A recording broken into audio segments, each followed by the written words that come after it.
Boa tarde, sejam todos bem-vindos à quarta sessão aqui da Arena Fintech do Febrabantech 2025. Dessa vez a gente vai ter um padrão, um formato regular aqui de painel com 4 convidados. E o tema que a gente vai explorar vai ser conexões, oportunidades e parcerias, o panorama atual dos programas de inovação dos bancos.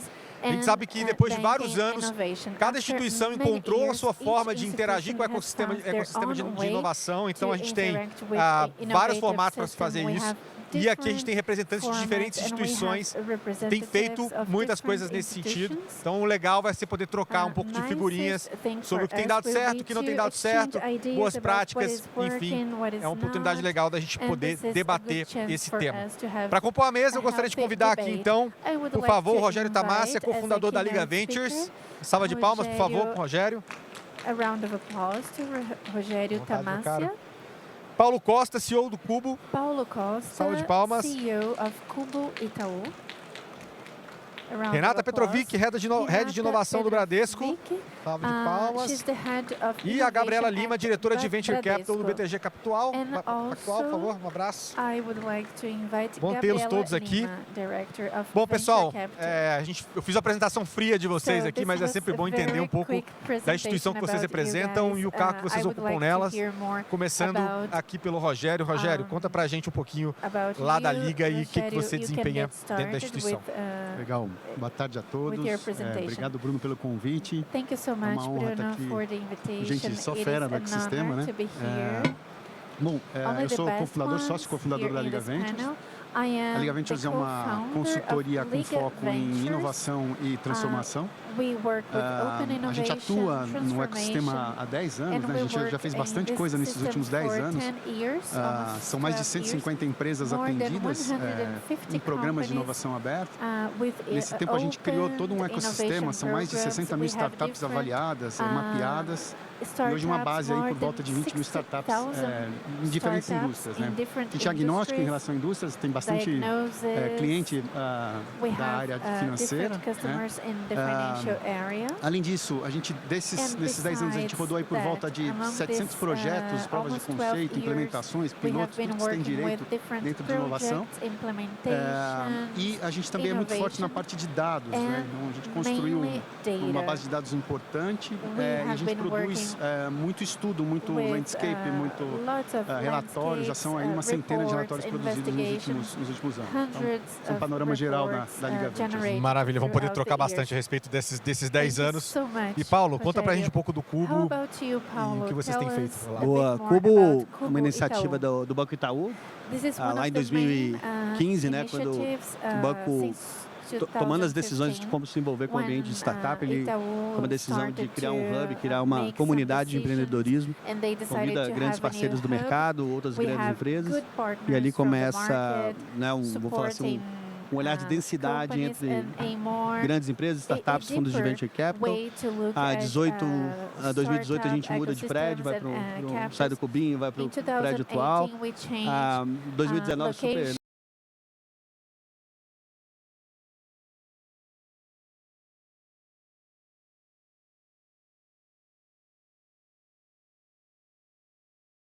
atrás de fazer plataforma, né? E aí, assim como pequenas, médias e grandes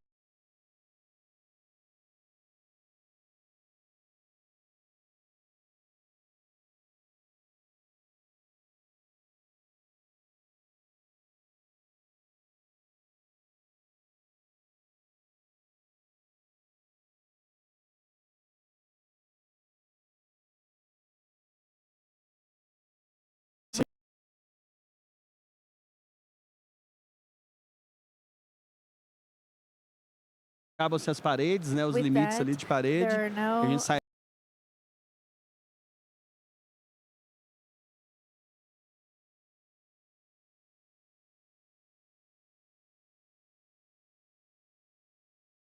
a mesma coisa, sai de 20, 20 e poucas, hoje são 75 grandes corporações que acreditam na gente como plataforma e uma comunidade de fundos de venture capital que não tinha lá na fundação, né, até pela presença da Redpoint com a gente.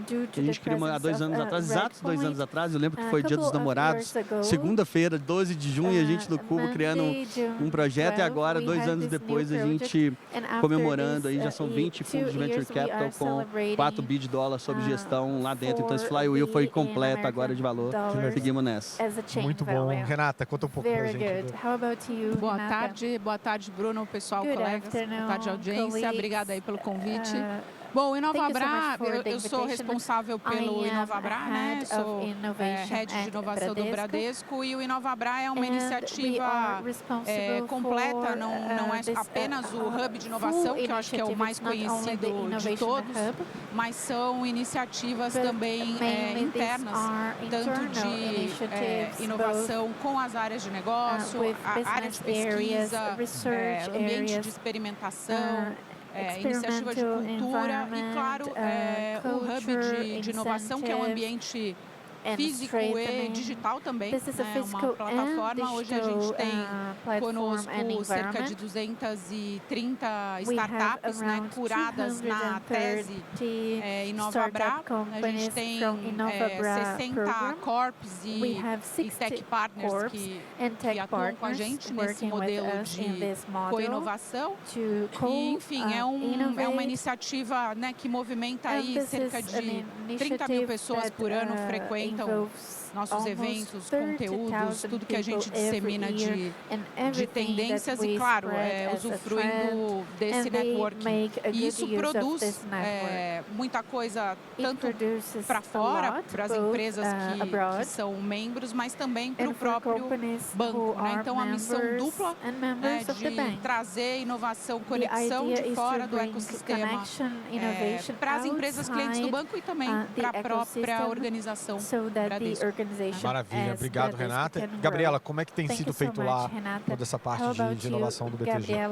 Boa tarde, pessoal. É um prazer estar aqui com todos esses representantes aqui do sistema bancário brasileiro. Acho que uma das partes mais legais desse painel aqui é ouvir um pouquinho como cada um está fazendo, né, dentro de casa, porque são modelos diferentes, eventualmente complementares, né? Por exemplo, vou até contar que algumas empresas do Bush Lab ficam no Cubo também, quando estão aqui em São Paulo. Então, acho que é super legal ouvir um pouquinho sobre a estratégia de cada banco.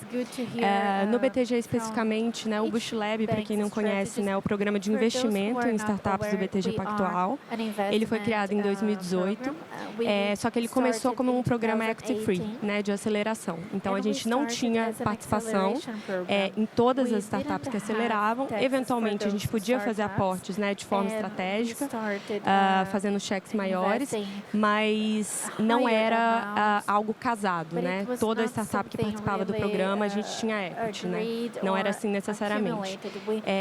Mas 3 anos atrás, até muito em busca, né, do que é o core do banco, né, que é um banco essencialmente de investimento, de atacado, né, que depois entrou no varejo, né, depois desenvolveu a plataforma tecnológica para atender o varejo, a gente resolveu transformar o Bush Lab efetivamente numa estratégia de investimento, né, que é o que ela é hoje.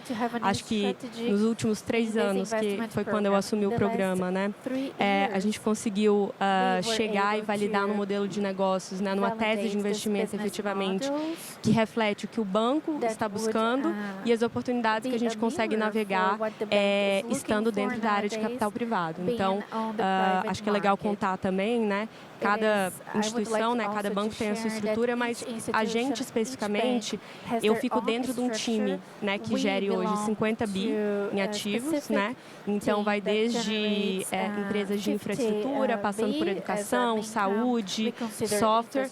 Então, a gente consegue pegar muitos aprendizados dos times que tocam estratégias de private equity, de infraestrutura, e aplicar para a nossa estratégia de Venture Capital. E há 3 anos atrás, a gente transformou o programa que era Equity Free num programa de investimento. Então, toda startup que participa do programa hoje, ela recebe um aporte do BTG. A gente gente é sócio na largada. Então, com isso, a gente acredita que a gente consegue ter um alinhamento de interesses a partir do primeiro dia e de ter um engajamento dos sócios também. Né? O BTG é um partnership, talvez um dos maiores partnerships, né, do país, da América Latina, uma referência hoje também. E a gente acredita que nada melhor do que ser sócio para dedicar atenção integral, né, e para a gente ter esse retorno, né, esse ganho de capital, que é o nosso objetivo principal do programa. Né? É claro que a gente quer gerar inovação, claro que a gente quer gerar disrupção, mas também ganho de capital é um componente, um pilar importante para a gente. Né? Então, a gente conseguiu casar e ter o melhor desses dois mundos. Né? A gente faz um vintage por ano só. Em 2018, a gente tinha 2 turmas por ano, então eram 2 turmas aí de 4 a 6 meses. Agora a gente tem uma turma de aproximadamente 8 meses. E a gente seleciona até 6 startups, justamente para a gente ter, esse ano foram 4, ano passado foram 4, 2023 foram 6, né?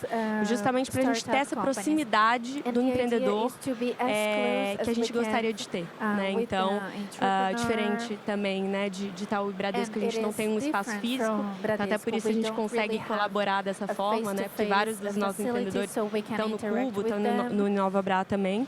Então, isso é um perk que a gente, infelizmente, não oferece, mas a gente tem essa estratégia de investimento mesmo, né? Então, eu estou há 3 anos à frente dessa estratégia e acho que o mais legal de tudo, que eu acho que vale a pena falar, é que hoje eu estou dentro do time de capital privado, que nesses 50 bi estão distribuídos em mais ou menos umas 50 empresas. Então, a gente cria oportunidades reais dessas startups de fazerem negócio com essas empresas, né? Então, é uma métrica importante que a gente tem no programa. Interessante que a gente viu aqui diferentes formatos de como isso vem desenvolvendo, como eu falei aqui na chamada também. Então, e a gente tem diferentes estratégias, tem os hubs de inovação, tem os labs, tem o laboratório, o próprio Bradesco também bateu bastante nisso no começo. E cada um acabou encontrando uma própria forma, como a Gabriela colocou. O formato do BTG é mais fechado, com menos participantes, mas com foco talvez maior e da proximidade com eles e tudo mais. Como é que vocês avaliam, né? E eu acho que tem um pouco dessa resposta que já foi dada na intro de vocês. Né? Quais são as principais dificuldades e aprendizados que vocês tiveram nesse processo de achar um caminho próprio dentro desse ambiente? Obviamente, existem necessidades, existem diretrizes, seja no caso do BTG, como a Gabriela colocou. Eu queria puxar com o Paulo aqui, Paulo. Você contou também, essencialmente, que tiveram fases de Cubo de um tamanho menor, fases depois de uma migração para um ambiente maior, depois pandemia, adaptação a isso. Além desses aprendizados, quais outros vocês tiraram, de forma geral, ao longo desses anos de ponto de contato com o ecossistema, quanto que ele amadureceu também?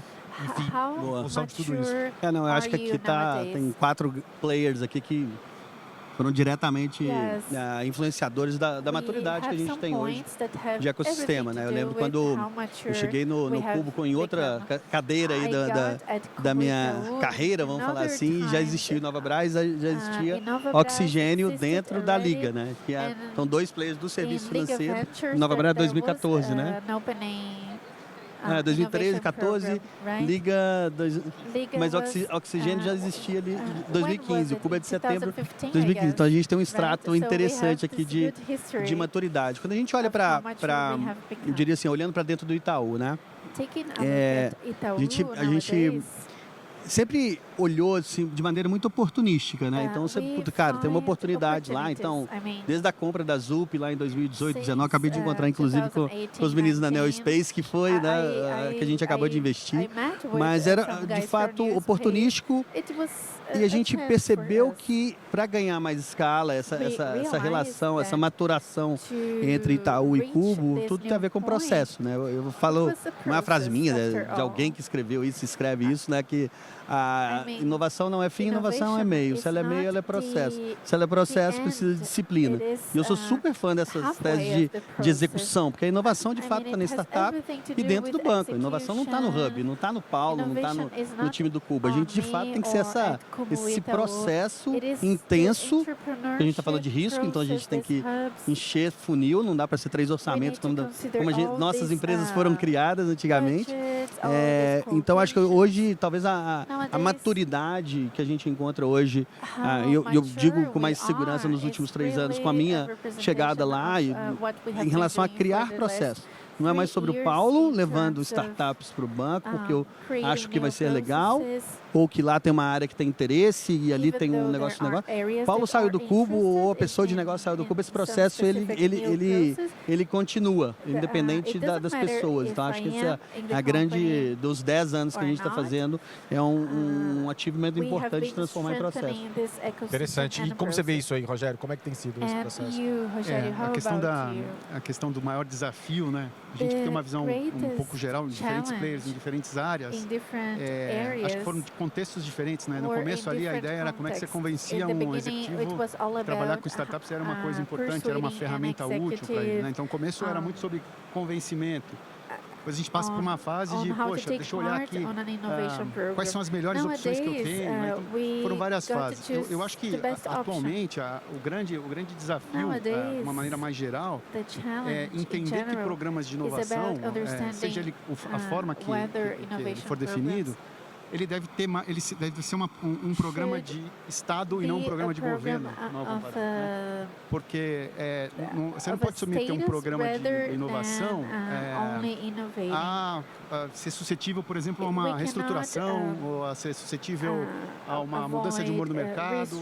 Vou lá e arranca o programa fora, cancela o programa fora e vamos para a próxima.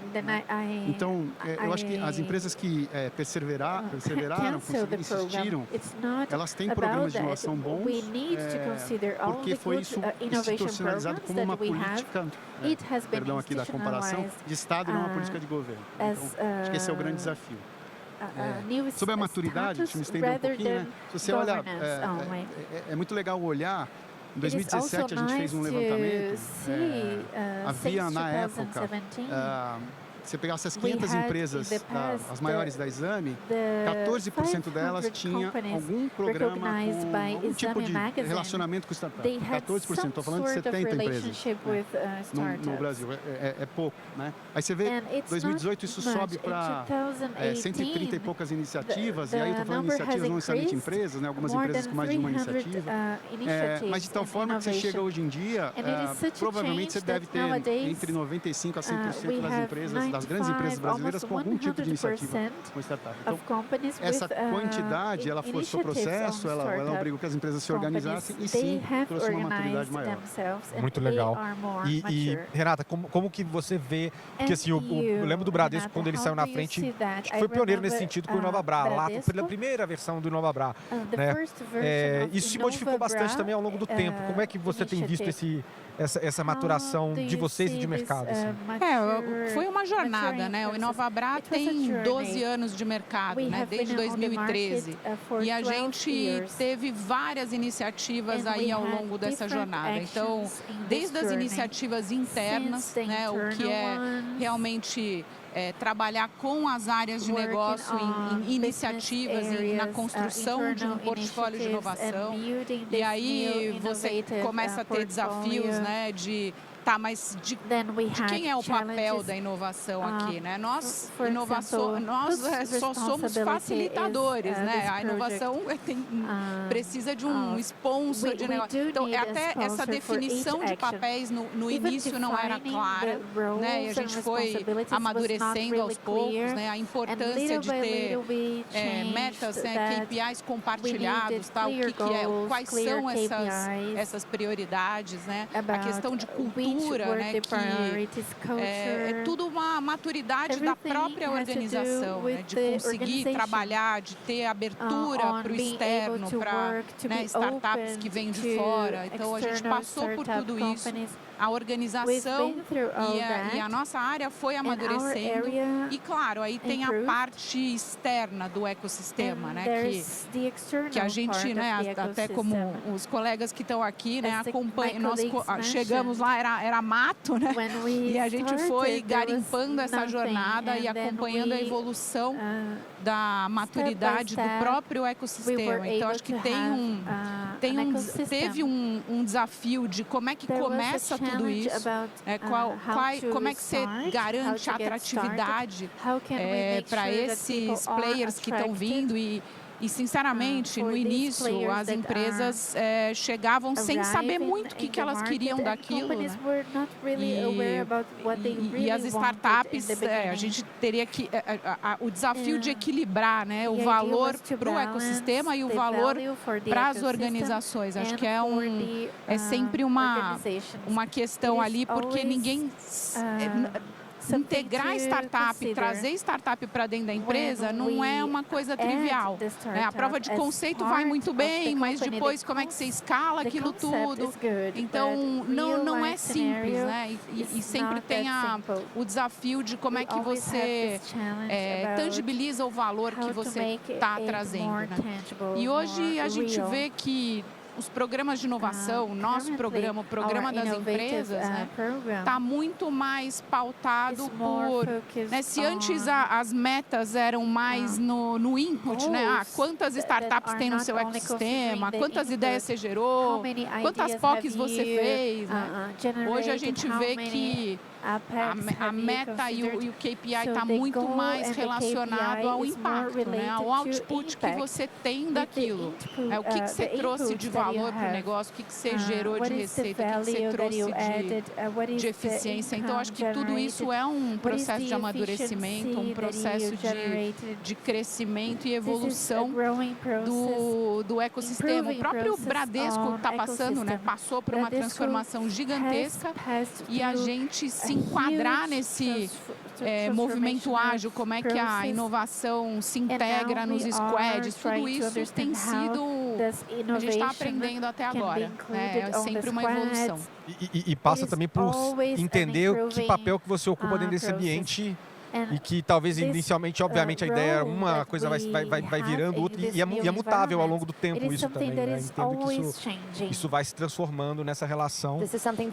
E Gabriela, você contou um pouco pra gente dessa mudança de como aqui vocês viam a atuação do BTG lá dentro e como isso mudou. Isso também tem a ver com uma resposta em relação ao ecossistema para com vocês também? Como é que a gente faz essa análise, talvez colocando o chapéu e ouvindo as empresas que passaram e as que estão hoje no programa de vocês lá no Boost?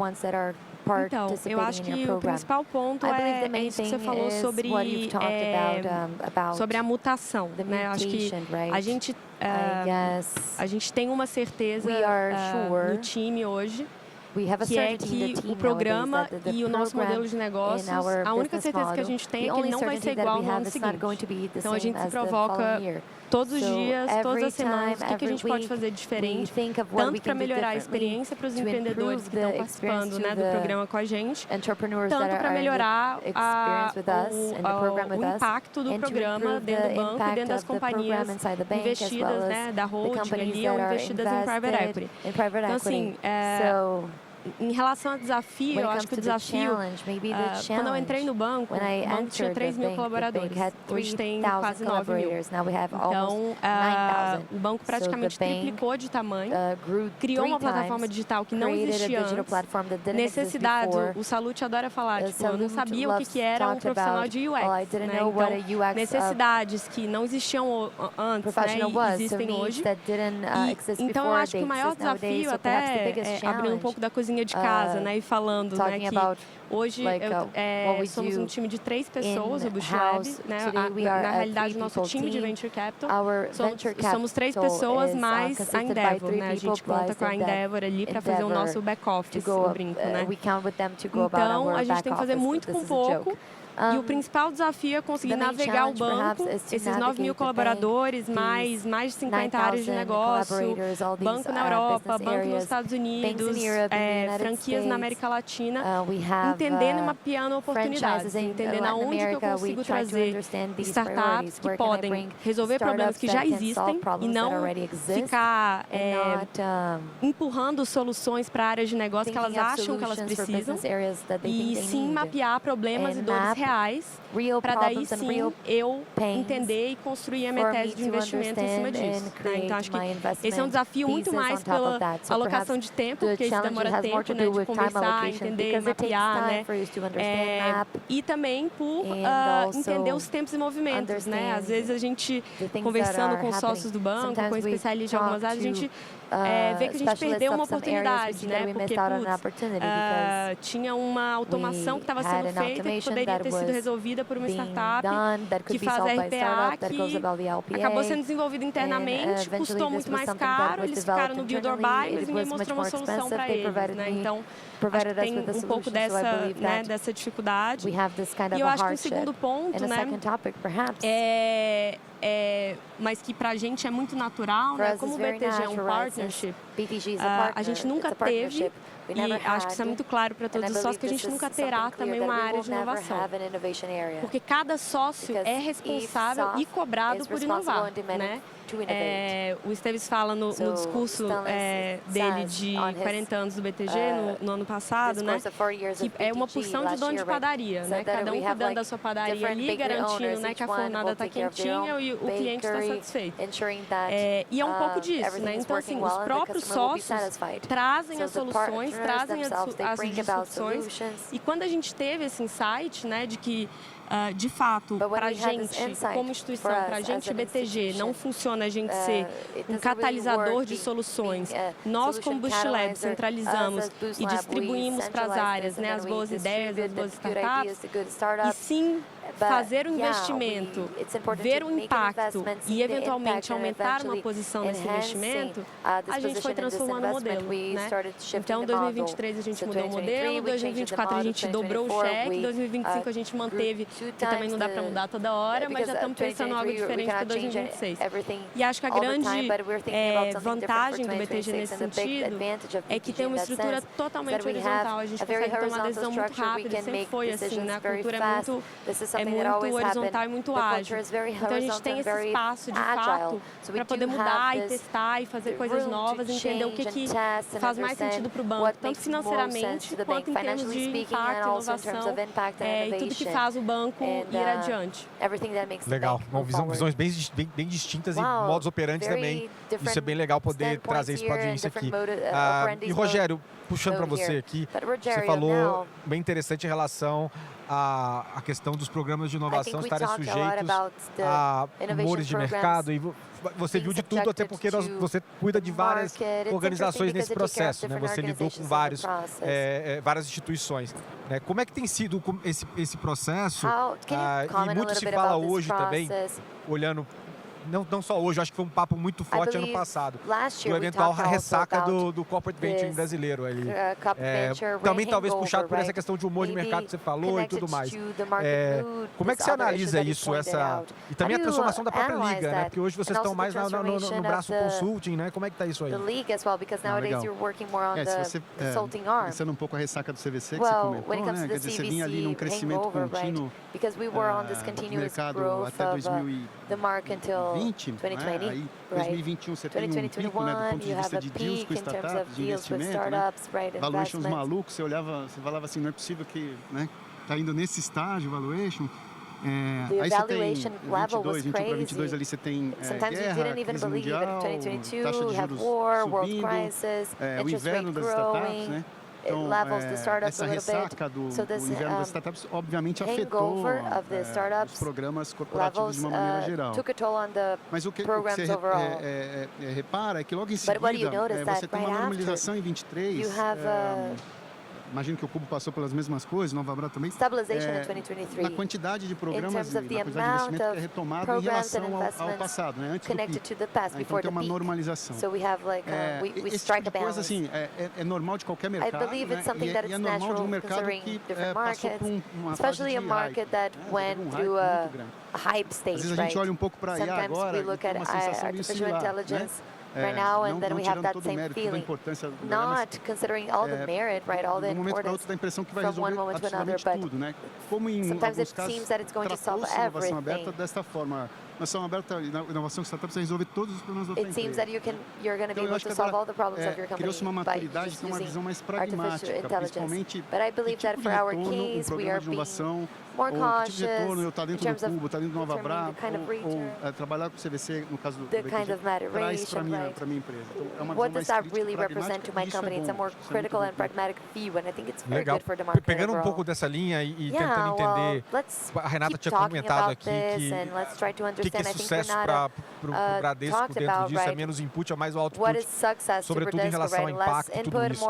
Né? Como é que vocês, quais são os principais cases que vocês podem dizer hoje que falaram, poxa, isso realmente mexeu o ponteiro dentro dessa ótica de output também, Renata? Ouvi um pouco isso de você. E também como que quais os braços que de fato hoje são os mais sólidos dentro dessa estratégia? Assim, eu acho que você tem, o Inovabras já se provou que é um case, tem a densidade ali e tudo mais. Como que isso tem se desenvolvido com as próprias pernas e se retroalimentado como hub de inovação? O Inovabras, pelas suas diversas iniciativas, ele entrega algumas avenidas de valor distintas. Né? Então, ele tem, a gente atua no Business Innovation, entregando, construindo com as áreas de negócios um portfólio de iniciativas de inovação, de médio, curto, médio e longo. A gente atua com as áreas de tecnologia, também olhando para a tecnologia do futuro e trazendo qual é o próximo passo da tecnologia.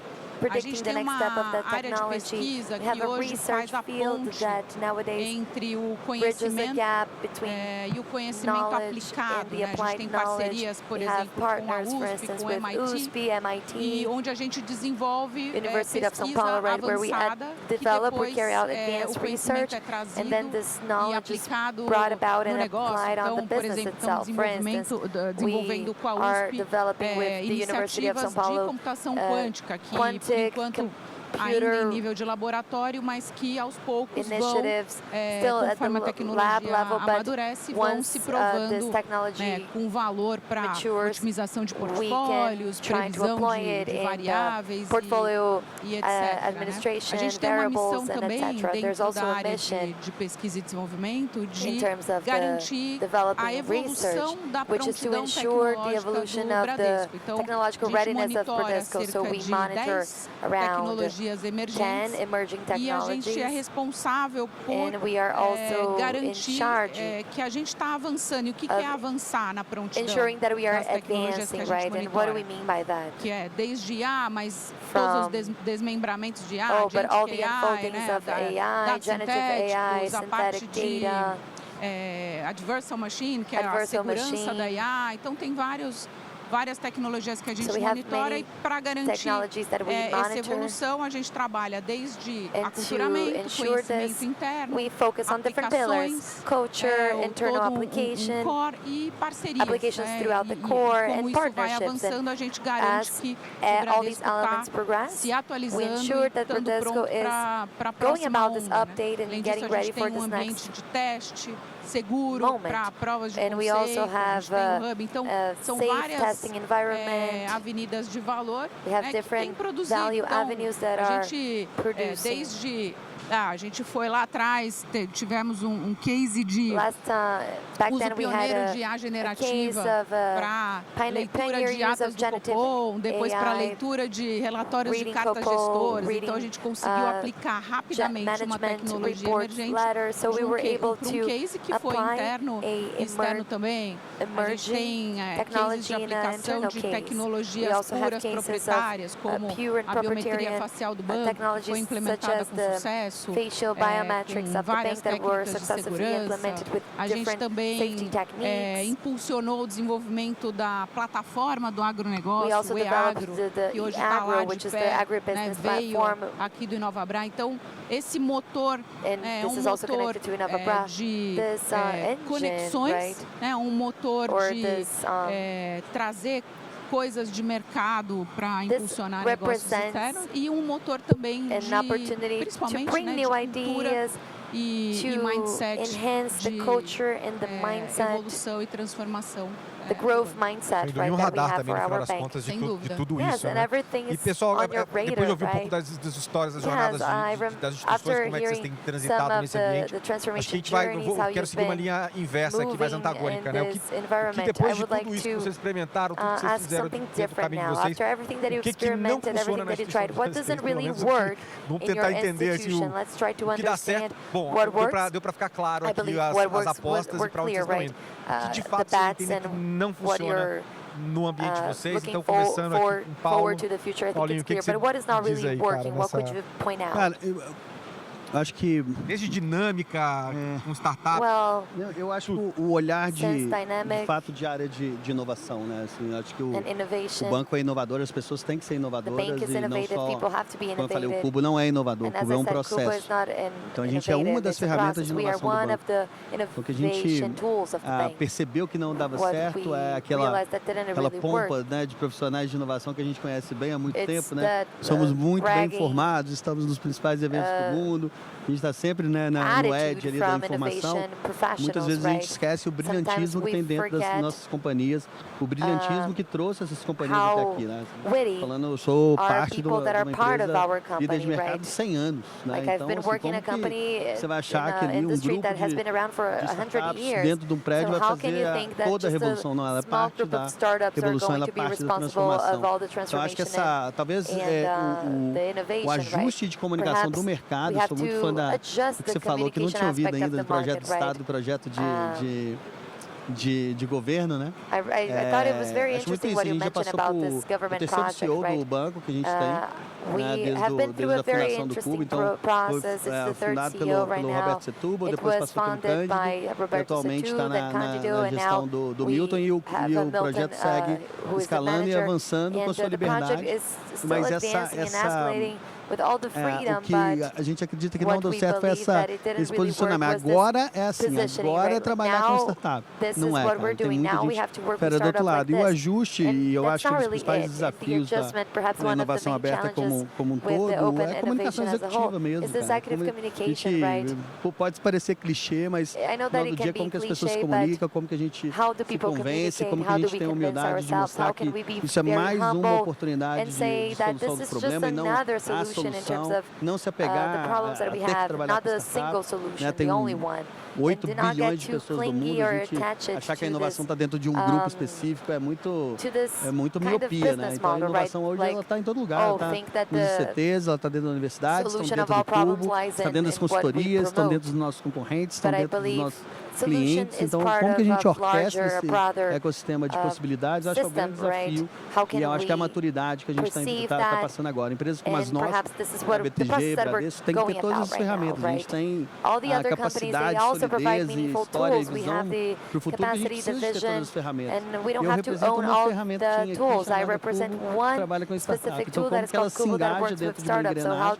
Então, no final do dia, essa soma de brilhantismo do empreendedor com o executivo da companhia é o que nos faz competitivo. Não é uma coisa substituindo ou subtraindo a outra. Então, o que não deu certo foi comunicação. E o que vai dar certo é que ajusta as coisas sempre uma comunicação com todo mundo, com o mesmo objetivo, que é satisfazer os nossos clientes. Esse é o ponto final, né? E também fazer essas pontes, né? No final vocês também criaram esse lado de relacionamento corporate. Também você está ajudando o seu grande cliente, conectando também, né? E ventilando isso ali. Eu acho que a gente, desde a fundação, isso talvez seja um acerto. Cara, eu não vou fazer para mim, eu vou fazer junto com outros. Eu atraio muito mais informação, então você cria esse flywheel de densidade de interesse. Então, hoje, 10 anos depois, a gente se fala muito mais de Beyond the Bank do que eu falava em 2015, né? Então, assim, hoje é um ecossistema muito mais amplo. Itaú é o maior vendedor de iPhone do Brasil, né? Então, assim, são coisas... O que você pensava isso lá, né? Itaú Shop, você não pensava isso em 2015. Então, ter né, um cubo retail, cubo consumer, você tem variáveis ali dentro que atraem outras oportunidades de pensamento. O próprio agro, cubo agro, hoje com 50 startups no setor. Então você tem essa densidade mesmo, hoje não só local, não só de bairro, mas né, até a América Latina, a gente acabou de abrir em Montevidéu e estamos né, com outros projetos. Então essa densidade, trabalhando com a inovação de outras corporações, acaba nos trazendo boas oportunidades, porque ali tem densidade. Não estou olhando só para mim, estou olhando para 75 outras grandes companhias. Acaba atraindo valor para esse negócio. Legal. Gabriela, além do que você já falou que não dá certo ali, tem mais algum elemento que vocês entenderam que lá no BTG não cola? Eu acho que assim, esse componente do equity, acho que a gente aprendeu ao longo dos últimos 8 anos de Bush Lab, que ele é decisivo para a gente. Acho que Venture capital, se a gente for traduzir de forma literal para o português, significa capital de risco. Significa tomar risco. Então, a gente entrando com a participação na companhia em D0, eu acho que mostra o nosso commitment de fazer aquela companhia dar certo. Isso é uma mensagem muito importante para o sócio do banco e para os especialistas que vão gastar tempo mentorando, fazendo conexões para essas companhias. Então, uma coisa é eu falar, putz, tem essa startup aqui, ela passou por esse programa de aceleração aqui do banco e tal, apresenta ela para a companhia tal, porque tem um fit, eles podem ter um incremento aí de receita de R$1 milhão por ano. O cara vai fazer um esforço. Outra coisa é falar, tem essa empresa aqui, essa startup aqui, do qual são sócios, temos uma participação de X%, e a gente precisa fazer dar certo, porque a gente acredita que ela vai valer R$100 milhões daqui a 2 anos. É outra approach, é outra postura, assim, né? Eu acho que isso não estou falando do sócio do banco, eu acho que é a natureza humana, né? Você ter o skin in the game faz toda a diferença, né?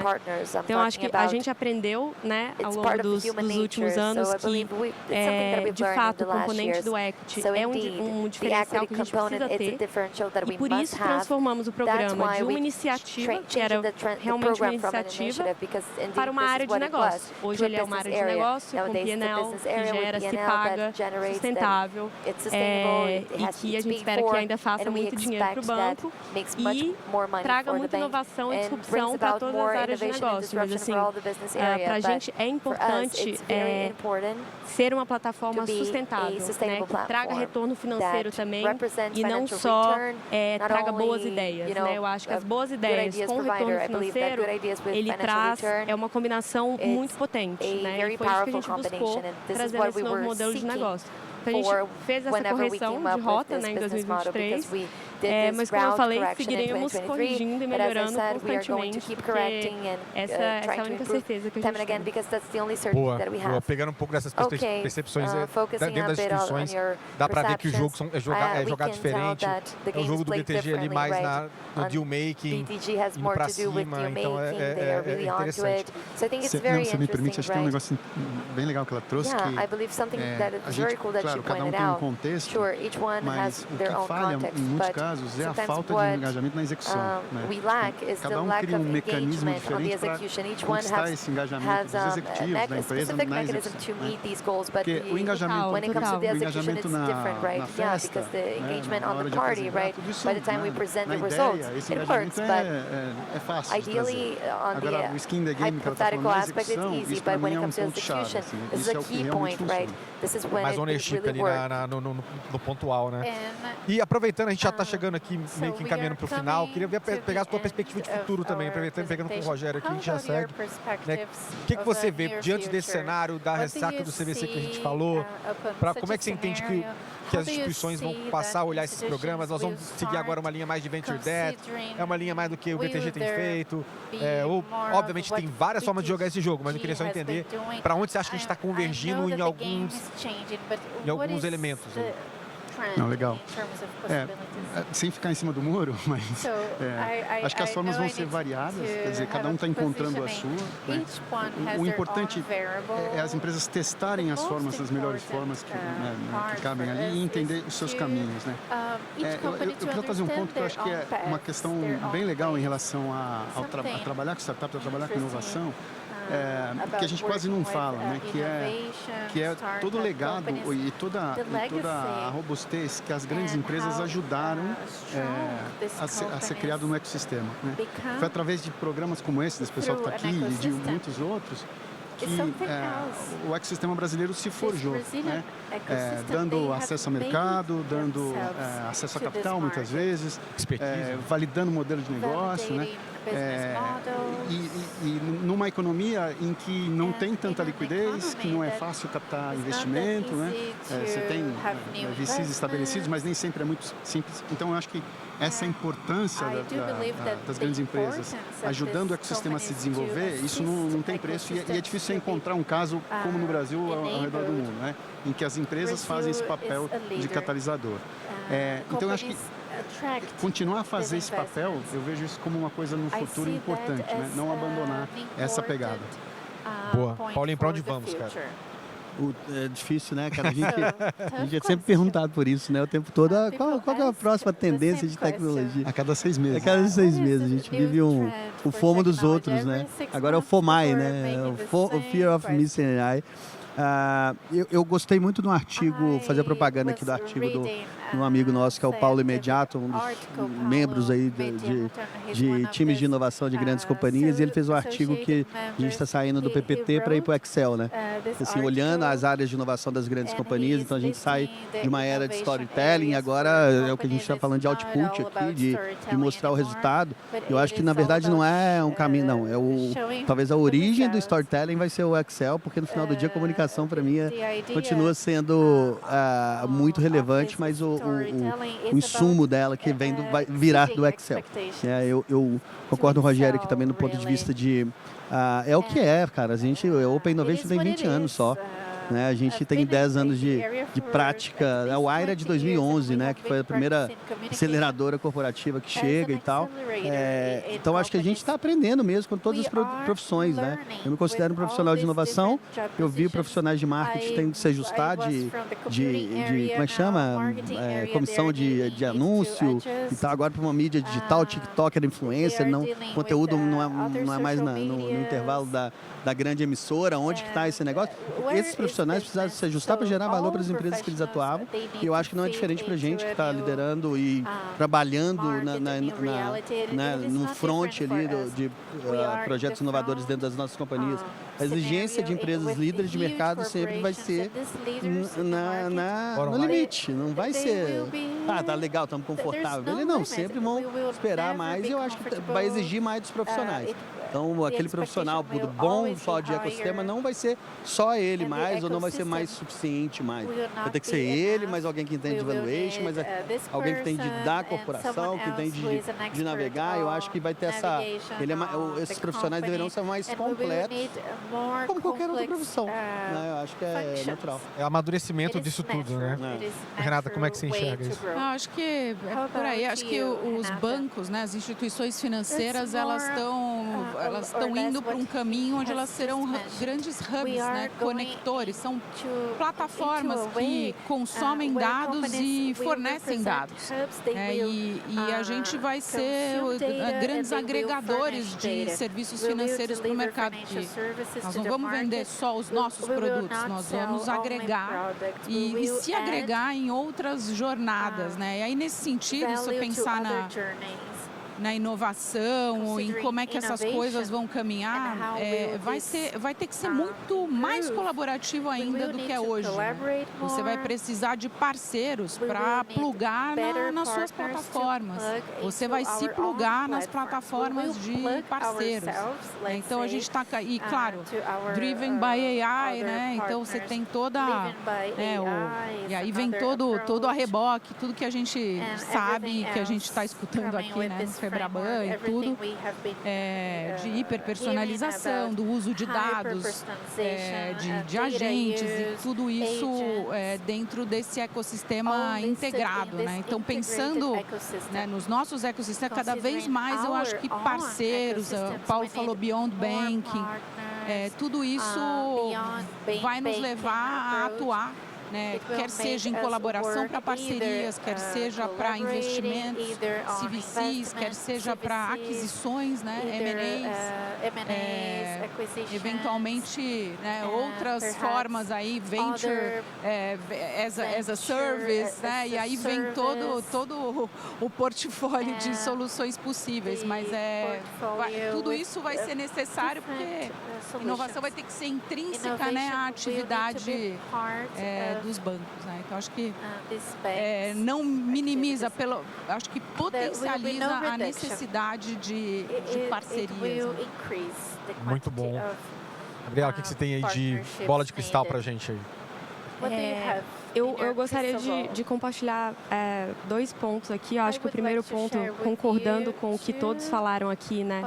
Eu acho que, de fato, os bancos têm um papel de conseguir alavancar inovação de uma forma... Eu me arrisco a dizer que poucos países fazem, principalmente no setor financeiro. E aí eu gosto de dar um exemplo aqui, que é a Cellcoin. Né? A Cellcoin entrou no Multilab lá atrás, investimos, né? Acompanhamos toda a jornada do Marcelo. E a Cellcoin ficou tão grande, né? Eles fizeram uma rodada de 600 milhões de reais no ano passado, né? Que talvez foi uma das maiores rodadas do ano, em que a gente saímos muito contentes, né? Com o nosso retorno e tudo mais, mas saímos justamente porque a Cellcoin se tornou o principal competidor do nosso Banking as a Service. Então, assim, olha que legal, né? A gente criou, talvez, né? Ou ajudou a criar, ajudou a moldar um dos principais agentes do ecossistema que hoje está na vanguarda do sistema financeiro mundial, né? Que o Brasil, de fato, está na vanguarda do sistema financeiro mundial. Então, acho que isso é muito legal, né? Esse espaço que os bancos dão, que as instituições dão, para os empreendedores entrarem devagarzinho, criarem, testarem, errarem, testarem de novo e conseguirem, né, trazer essa agilidade que é preciso para a gente ter inovações como o Pix, como o Open Banking e por aí vai. E acho que um segundo ponto, né, sem deixar de mencionar a AI, né, que, enfim, né, tem que ser dito. Eu estava numa conferência, né, no Vale do Silício, não sei se vocês estavam lá também, mas que é o Brasil at Silicon Valley esse ano. E falaram uma coisa muito interessante sobre AI, que é o seguinte, 90% das pessoas estão usando AI como passageiros, não como motoristas. Então, faça essa reflexão se você está usando AI como passageiro ou como motorista. Como passageiro, o que é? Putz, tem que fazer uma apresentação, vou jogar ali um prompt no chat GPT, copiar e colar na minha apresentação e é isso. Como que eu usaria como motorista, né? Eu analisaria como que eu posso ganhar mais eficiência no processo de criar uma apresentação. Dando só um exemplo aqui, né? Mas assim, a nossa reflexão de AI dentro do banco é muito essa. Queremos ser motoristas, não queremos ser passageiros, né? Então a gente olha muito para a infra, né? Muito para menos para a camada de aplicação e mais para a camada estrutural, principalmente nessa tese de investimento. Então acho que é um pouco isso. Maravilha, incrível as visões. Pessoal, a gente infelizmente chegou ao fim, mas foi sensacional. Muito bom, espero que a audiência tenha gostado, principalmente por essa multiplicidade de visões, mas a gente convergiu em muitos pontos aqui, o que é interessante também ter a discordância e também a concordância. Então, salva de palmas aqui para os nossos painelistas, por favor.